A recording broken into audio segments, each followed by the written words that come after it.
I'm getting I hacked. know, sure. Can you play the game? Bro, I'm getting hacked. I know, but can you play? Can you play? Yeah, but it's cheating. Players were literally hacked live during one of the largest esports tournaments, so is your computer safe if you have Apex Legends installed? That's the question we're going to explore from a cybersecurity perspective. I do have some tools to look into it. You guys absolutely loved the video analyzing Valorant, so why not? But before we get started with the game, let's have a closer look at what happened during the hack. So we have some chat messages, as you can see. These are the player chats, and then you have this pop-up which is also in game. It's TSM Halal Hook. TSM is the team, so maybe they're trying to troll them or something.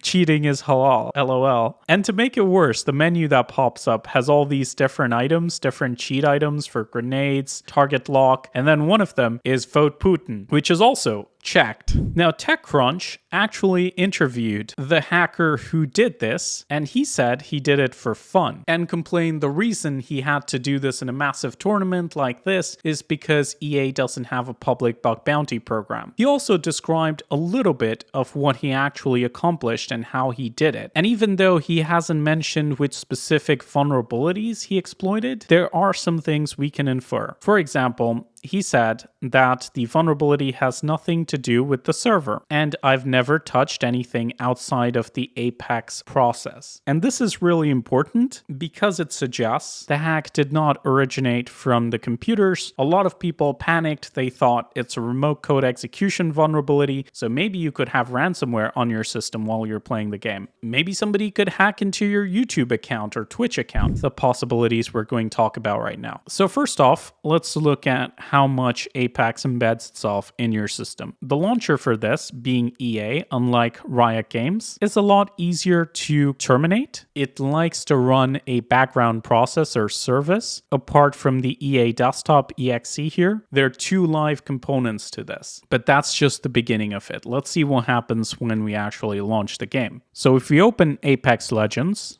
it has a splash screen and it says easy anti-cheat. And a lot of people were afraid that that might be the source of the hack. And the concerns are somewhat justified because if we look into our system process and the loaded DLLs, just like with Valorant, we have easyanticheat.sys, which is a kernel driver embedded within the system process. Now, there are significant differences between the easy anti-cheat and Valorant's anti-cheat, which is called Vanguard. One of the main differences is, well, this is located in your program files and only loads when you start the game. So now we have Apex Legends actually running, but let's see what happens when we decide to exit out of it. So if I go ahead and exit, boom, the driver is gone. So unlike Valorant, it does not persist on the system, doesn't monitor your activity, and critically does not have that control over your system while it's not running. So even if the driver was exploited or vulnerable in some way, the hacker would have to use it while your game is actually running in order to do anything. Because once you exit out of it, even if you still have the EA desktop app running, it is no longer embedded within your system. It is only running as a standard process. Now, if I want, I can also go ahead and exit the EA app.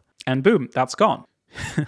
Now, I never thought I would be praising EA, but that's where we are with Riot Games and Valorant. This is actually a far less invasive gaming experience than what we witnessed in the last video. But I guess Valorant players will say, well, at least our tournaments don't get hacked live, which is a fair point. So clearly the anti-cheat is a piece of crap. And also there was some vulnerability in game that allowed them to do this.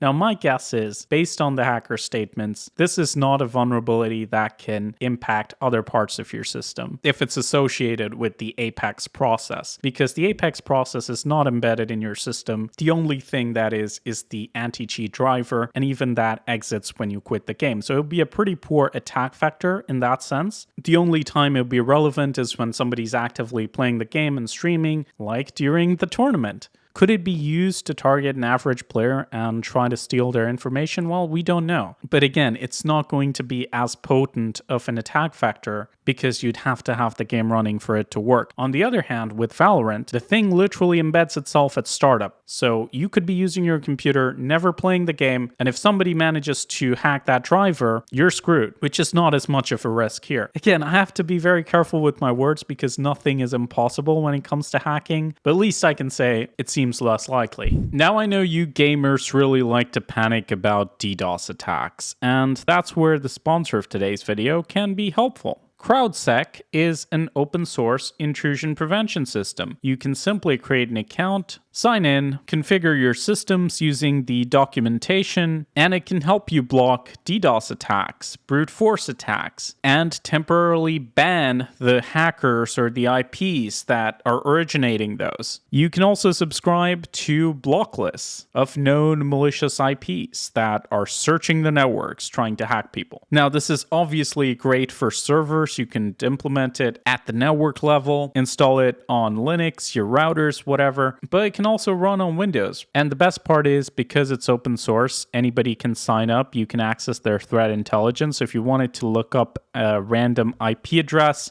you could just type it in like a proper IP, not this goofy thing that I just typed in. And you can do a search and it's going to tell you the entire history of it. It's also a great project to explore and learn about. Since it's open source, you can extend it, contribute to it. So do check them out using the link in description. Show them some love for supporting our educational content. And I hope you found this video helpful. Please like and share it if you did. Don't forget to subscribe to the PC Security channel and comment down below if you want to see more analysis videos like this one. Let me know what other applications you'd like to see analyzed from a security perspective. This is Leo from the PC Security channel. Thank you all so much for watching, and as always, stay informed, stay secure.